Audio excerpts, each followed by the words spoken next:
L'Institut multidisciplinaire sur l'intelligence artificielle porté par l'UGA entre dans une nouvelle phase. Pôle d'excellence nationale de MIAI Cluster a été inauguré ce mardi. Depuis 2017, l'association 3 Amis installée à Grenoble offre aux jeunes et mineurs étrangers isolés un accès à la scolarité et la possibilité de s'intégrer. Et puis le Forum des idées de la 9e édition des budgets participatifs de Grenoble vous permettra samedi de désigner 30 idées avant le vote final cet été. Les explications dans quelques minutes d'Annabelle Breton, adjointe au maire en charge de la démocratie participative. Bonsoir à toutes et à tous, ravi de vous retrouver dans ce JT du mardi 11 février 2025, du lundi au vendredi à partir de 18h, l'essentiel de l'actualité du Grand Grenoble. Le Grand Palais à Paris accueillait lundi et mardi un sommet international de l'intelligence artificielle, un rendez-vous mondial au moment où les rivalités technologiques et réglementaires s'exacerbent. Labellisé par l'État AI Cluster, comme 8 autres projets nationaux, l'Institut interdisciplinaire d'intelligence artificielle, porté par l'Université Grenoble-Alpes, est l'une des principales locomotives de la recherche française dans ce domaine. Une labellisation qui s'accompagne d'une enveloppe de 70 millions d'euros, qui devra surtout servir à recruter des chercheurs. Grenoble occupe une place de premier plan puisque nous sommes le seul institut en province à être labellisé Cluster IA de rang mondial. Il y a eu des avancées en santé, avec des matériels non invasifs qui permettent de collecter des données dans le corps humain, avec le développement du premier grand modèle de langue pour le français, avec des avancées aussi sur les matériaux, où l'IA est utilisée pour mieux comprendre quels sont les alliages les plus prometteurs. Quand on forme des gens à l'IA, c'est de leur faire comprendre quels sont les avantages, mais aussi quels sont les désavantages liés à l'IA, quels sont les risques potentiels. Le risque sur l'environnement, il est très clair, c'est que beaucoup de ces modèles sont très gourmands en énergie. L'impact sur la société, forcément, ces outils sont des outils qui vont aider à une meilleure production, qui vont aussi aider à réaliser de façon plus simple des tâches un peu fastidieuses, mais ça va forcément avoir un impact sur l'évolution des métiers. L'université, c'est l'intégrateur de la formation, de la recherche et de l'innovation et qui a un rôle particulier dans l'écosystème, dans tout écosystème. Donc on fait de la recherche, on forme des compétences, mais aussi on forme les citoyens parce qu'il faut être critique vis-à-vis de technologies comme l'intelligence artificielle. D'accord ? Je ne fais pas n'importe quoi avec l'IA générative. Je fais attention à mes données. Quand je pose une question à ChatGPT, j'ai une réponse. Ça ne veut pas dire que c'est la vérité. L'UGA est aujourd'hui une des principales universités sur l'intelligence artificielle en France, en Europe et même mondialement. Et les enjeux là sont extrêmement importants sur les 3 dimensions. Encore une fois, et sur la question de la souveraineté du pays et sur les questions de l'indépendance du pays. Et l'UGA envisage de proposer des formations obligatoires sur l'IA pour toutes ces filières. La Cour d'appel de Bordeaux a refusé ce mardi la demande de remise en liberté formulée par les 3 anciens rugbymen du FCG, condamnés en décembre pour viol en réunion. 14 ans pour Loïc Jam et Denis Coutson, 12 ans pour Rory Grice. En attente de leur procès en appel qui pourrait avoir lieu dans 1 an, les joueurs restent donc incarcérés à la prison de Gradignan. Les faits remontent à mars 2017 après un match de top 14 entre Grenoble et Bordeaux-Bègles et une soirée très alcoolisée. Les 3 joueurs soutiennent que la jeune femme était consentante. Chris Farrell et Dylan Hayes ont eux été condamnés pour l'un à 2 ans sous bracelet électronique et 2 ans de prison avec sursis et pour l'autre à 2 ans avec sursis pour non-assistance à personne en danger et non-empêchement de crime. C'est pas le Pérou. On célèbre ce 11 février les 20 ans de la loi pour l'égalité des droits et chances, la participation et la citoyenneté des personnes handicapées. Mais rien n'a beaucoup bougé, selon l'association APF France Handicap, même si à Grenoble, c'est un peu mieux qu'ailleurs. La capitale des Alpes est régulièrement en tête des classements des métropoles les plus accessibles pour les personnes en situation de handicap. C'est le cas, par exemple, dans les transports en commun. Mais autre exemple, les feux tricolores ne sont en majorité pas équipés de signaux sonores et certains accès à des bâtiments publics ne peuvent se faire faute d'ascenseur. La question de l'immigration s'invite régulièrement dans le débat politique, mais depuis un peu plus de 7 ans, l'association 3 Amis, soutenue par la ville de Grenoble et la métropole, agit. Elle donne l'accès à l'éducation aux mineurs étrangers non scolarisés et aux jeunes majeurs exclus de circuits de formation institutionnelle. C'est un reportage de Jérémy Pinard. Une école maternelle réhabilitée, c'est l'association 3 Amis qui occupe les lieux. Leur objectif, accompagner de jeunes migrants dans l'accès à l'enseignement. Ici, des enseignants bénévoles offrent de leur temps pour effectuer une mise à niveau scolaire à tous ces étrangers dont l'objectif est d'intégrer le système français. Moi, je cherche une formation, je cherche à être formé, je cherche à avoir un diplôme, tu vois.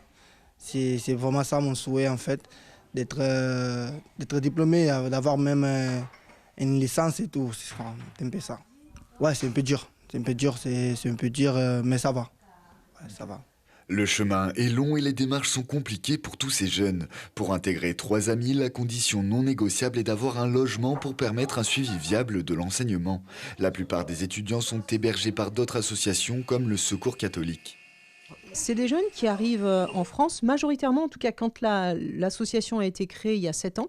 C'était surtout pour des mineurs. Maintenant, on accueille un tout petit peu de jeunes majeurs, mais c'est des mineurs qui arrivent en France, qui sont évalués par le département, et le département dit « vous n'êtes pas mineurs ». Donc, on dit qu'ils sont non reconnus mineurs. C'est des mineurs non reconnus mineurs. C'est une situation administrative particulière, et donc, ils ne sont pas pris en charge dans le département, ils se retrouvent à la rue.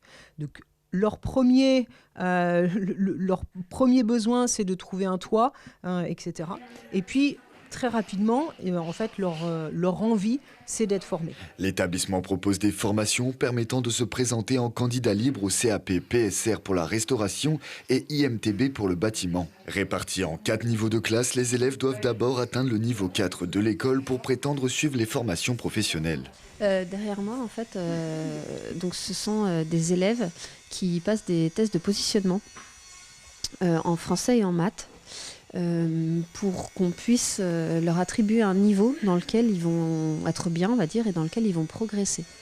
Alassane est arrivé en France le 5 avril 2024. Après avoir dormi dans la rue pendant un certain temps, aujourd'hui il est hébergé par une association. Élève de niveau 4, il suit les cours du CAP IMTB. C'est grâce à 3 amis, je commence à m'intégrer très bien parce qu'il y a beaucoup de choses qu'on nous apprend, les vies à la France, les droits, devoirs et puis pour tout ce qui concerne l'histoire de la France, un peu du tout et puis bon. Actuellement, bon, ça va, et puis parce que j'apprends un peu de tout, le placo, l'électricité, carrelage, un peu, donc vraiment, moi, 3 amis me donnent beaucoup de choses. En 7 ans d'existence, 3 amis a pu accompagner plus de 400 jeunes. Avec la mise à disposition de l'école maternelle par la ville de Grenoble, l'école accompagne actuellement plus de 50 personnes. Et plusieurs structures, dont 3 amis, organisent mercredi à 20h une conférence au Centre œcuménique Saint-Marc à Grenoble en présence de François Thomas, président d'SOS Méditerranée, qui sera également l'invité du JT. 2, 12, 29, 39, 49 et le numéro chance, le 6. Le résultat du tirage de lundi soir. Des numéros qui vont permettre aux détenteurs de ce ticket d'empocher la coquette somme de 7 millions d'euros. Cette grille de loto a été validée en Isère. C'est le 6e gain le plus important gagné dans le département. L'heureux élu a 60 jours pour se manifester auprès de la Française des Jeux. Et vous, que feriez-vous avec 1 800 000 euros ? Ce n'est pas le montant de la prochaine cagnotte du loto, mais la somme que se partageront les projets lauréats de la 9e édition du budget participatif de la ville de Grenoble. Les 69 postulants seront présentés samedi lors du Forum des idées à l'Hôtel de Ville pour une première sélection. Annabelle Breton, bonsoir. Bonsoir. Vous êtes adjointe au maire en charge de l'éducation populaire, de la jeunesse, de la vie associative et de la démocratie participative. C'est cette fonction qui va nous intéresser ce soir. Comment ça va se passer samedi ? Alors samedi, ça se passe bien. On espère. Ça se passe à l'Hôtel de Ville de Grenoble, de 11h à 17h. Et l'objectif de cette journée, c'est de présélectionner des projets qui ont été déposés par les habitantes et les habitants de Grenoble. Voilà, il va falloir choisir dans ces 69 projets, 30 projets qui vont être... Donc vous allez décider, va y avoir un ordre d'arrivée et les 30 premiers projets seront soumis au vote, pour le coup, pendant l'été de cette année. Donc c'est vraiment la clôture, c'est la presque avant-clôture du budget participatif de cette 9e édition. Qui va pouvoir voter ? Alors tout le monde peut voter. Il y a une nouveauté en plus cette année. Grenobloise, ou métropolitaine, tous les gens qui ont un usage à Grenoble, par exemple, qui peuvent y travailler mais pas y vivre, qui peuvent la traverser, peuvent être intéressés par certains projets déposés. Et donc, pour cette présélection, c'est bien tout le monde qui peut venir voter, même les plus jeunes. Même les enfants. Même les enfants. Et par contre, c'est bien différent du vote des 30 final. À l'été. Le vote final, c'est bien des Grenobloises et Grenoblois, puisque c'est un budget municipal d'investissement, donc réservé à ceux qui payent des impôts locaux à Grenoble. 69 idées ont donc été déposées, qui sont classées en différentes catégories. Une fois les 30 choisies, il y a les services de la ville qui passent, parce qu'on ne peut pas faire tout et n'importe quoi. Tout à fait. Donc là, il y en avait 95 au démarrage qui ont été déposés pour cette 9e édition. Il y en a qui ont abandonné, il y en a qui ont fusionné. Il y en a qui n'étaient pas dans le règlement intérieur, c'est-à-dire pas de compétences, par exemple, municipales, en tout cas, qui ne rentraient pas dans le règlement intérieur du budget participatif. Donc, on arrive avec ces 69 là. Et l'objectif, c'est vraiment donc, ils sont mis par thématique, proposés aux habitantes et aux habitants. Et l'instruction se fera après la présélection, parce que c'est quand même beaucoup de travail d'instruire. Donc on ne peut pas instruire 69 dossiers, on en élimine la moitié. Tout à fait. Donc c'est bien les 30 qui seront instruits et qui seront même instruits cette année avec les services de la ville et les porteurs. C'est-à-dire que cette discussion-là, elles vont avoir lieu avec les porteurs et les porteuses de projets pour que les habitantes et les habitants, c'est notre objectif aussi, puissent comprendre jusqu'au bout pourquoi et pas juste qu'on leur dise c'est pas possible, mais bien comprendre en fait les problématiques que ça peut poser sur l'espace public. Par exemple, souvent quand on veut planter des arbres, on a des tuyaux dessous, le chauffage, etc. Donc voilà, il y a plein de petits trucs qui font aussi partie de l'apprentissage de la citoyenneté et des pouvoirs publics et des politiques publiques. Et le Forum des idées, c'est aussi un moment où on peut créer du lien entre les habitants du territoire. Tout à fait. Les porteuses et porteurs de projets ont beaucoup travaillé ensemble par des petits groupes collectifs, plus une rencontre tous ensemble, pour vous accueillir tous et toutes de la meilleure des façons, pouvoir même vous rediriger sur un autre projet si vous avez des idées. Leur objectif, c'est vraiment de présenter leur projet, leur idée. Ils peuvent la faire évoluer. Vous pouvez rejoindre, en venant samedi, vous pouvez aussi rejoindre un projet. C'est-à-dire qu'il y a des fois une seule personne qui a déposé une idée, des fois c'est des collectifs, des fois c'est des associations. Rien n'empêche de rejoindre ces projets déjà avant samedi ou même après via le site internet volontaires-de-grenoble.fr où ils sont tous mis en ligne. Alors il y a des idées assez marrantes comme le mégo-vote par exemple, où il faut déposer son mégot pour pouvoir voter pour ou contre le thé ou le café. Et puis il y a d'autres plus sérieuses où des associations en profitent parfois pour interpeller la ville. Elles l'ont déjà fait d'autres façons. Mais là on a par exemple le réaménagement de la place Saint-Bruno qui émane d'un collectif qu'on avait reçu ici sur ce plateau et ça met en jeu des questions de lutte aussi contre le trafic de drogue. C'est la préoccupation et c'est l'objectif des budgets participatifs, d'avoir une part du budget d'investissement qui est au choix des Grenobloises et des Grenoblois. Donc je trouve ça veut dire qu'ils s'en saisissent dans leur actualité, dans leur quotidien, dans leur proximité. Et c'est l'objectif de ces budgets participatifs. C'est bien, nous, élus, avec notre budget d'investissement, on est bien en train de se dire qu'est-ce qu'on va faire dans la ville de Grenoble pour investir au mieux pour les habitantes et les habitants. Et donc, c'est plutôt bien d'avoir des personnes qui se saisissent de ça pour pouvoir améliorer la proximité, leur quotidien et leurs préoccupations.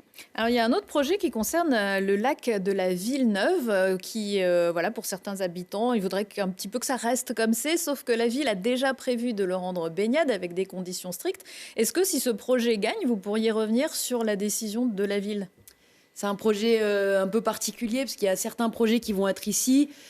On les a pas encore instruits officiellement, donc ils sont tous mis à la présélection. Par exemple, le projet du lac dont vous parlez, il y a une enquête publique obligatoire qui vient de se terminer, qui s'est terminée jeudi dernier.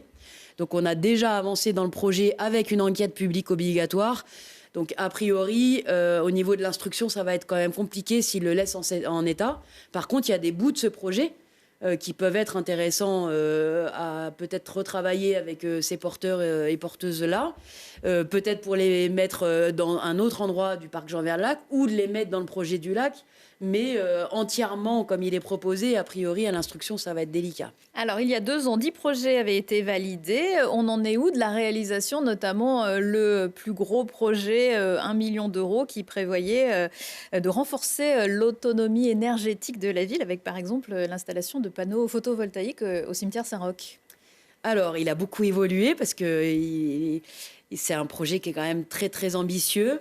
Donc, le porteur de projet est présent depuis le début dans toutes les réunions. Il vient rencontrer les élus, il vient rencontrer les services. On s'est rendu compte que sur le cimetière de Saint-Roch, ça allait être très complexe. Donc, on a plutôt basculé sur le Sablon, Grand Sablon, et donc commune de la Tronche. Cimetière de Grenoble, mais commune de la Tronche. Donc, les services et le porteur de projet sont également allés rencontrer le maire de la Tronche et les services de la Tronche. Donc, on avance là-dessus. On a un accord de principe pour travailler sur ce cimetière. Donc, là, ça vient de se débloquer. Il va aboutir avec le temps qu'il faut pour le mettre en place, mais il va aboutir sur les panneaux photovoltaïques qui vont faire de l'ombrage au cimetière Sablon. Voilà, dans le courant de l'année, en tout cas, il va démarrer là. Et là, dans les prochaines semaines, les prochains mois, est-ce qu'il y a des budgets qui seront clos, qui vont être finis, des projets terminés? Alors, on a fini tous les projets, sauf un, des 7 premières éditions. Donc ça, c'est important de le dire, parce qu'on a vraiment rattrapé un retard. C'était l'intérêt de passer un an sur 2, c'est qu'on puisse... les services aient le temps de mettre en place ces projets. Donc, on a bouclé, sauf un qui est en cours, mais toutes les 7 éditions du début. Les 8e sont en train d'être mis en place et vont commencer à être inaugurés, effectivement. Et puis, le plus gros a mis un peu plus de temps à arriver, mais c'est toujours logique. Donc, il arrivera, mais pas tout de suite. Merci beaucoup, Annabelle Breton. On rappelle que le Forum des idées, c'est samedi de 11h à 17h, plutôt 17 que 18. Tout à fait, résultat vers 18h. Voilà, plutôt, ouais. C'est pour ça. À l'Hôtel de Ville de Grenoble. Merci. Merci. Quelques idées de sortie de la danse mercredi soir à l'heure bleue de Saint-Martin-d'Air. La compagnie Mazel Freten sera à l'affiche du Hip Hop Never Stop Festival. Dans cette nouvelle création baptisée Memento, 3 danseurs électro et 3 danseuses hip-hop venus de Chine, Russie, Portugal, Japon et France servent une danse énergique et spontanée mais finement composée, engagée et viscérale. Retour de l'actu dans 1 heure et en replay sur télégrenoble.net. À suivre la météo. On se quitte en musique avec Debout sur le Zinc pour un concert consacré à Boris Vian mercredi soir à l'Arrosoir de Vorep avec notamment ce titre, toujours d'actualité. Excellente soirée à tous. Avez-vous vu un homme bien laid en train de manger des spaghettis, fourchette au poing, l'air abruti, de la sauce tomate sur son gilet? Quand ils sont beaux, ils sont idiots. Quand ils sont vieux, ils sont affreux. Quand ils sont grands, ils sont feignants. Quand ils sont petits, ils sont méchants. Avez-vous vu un homme trop gros?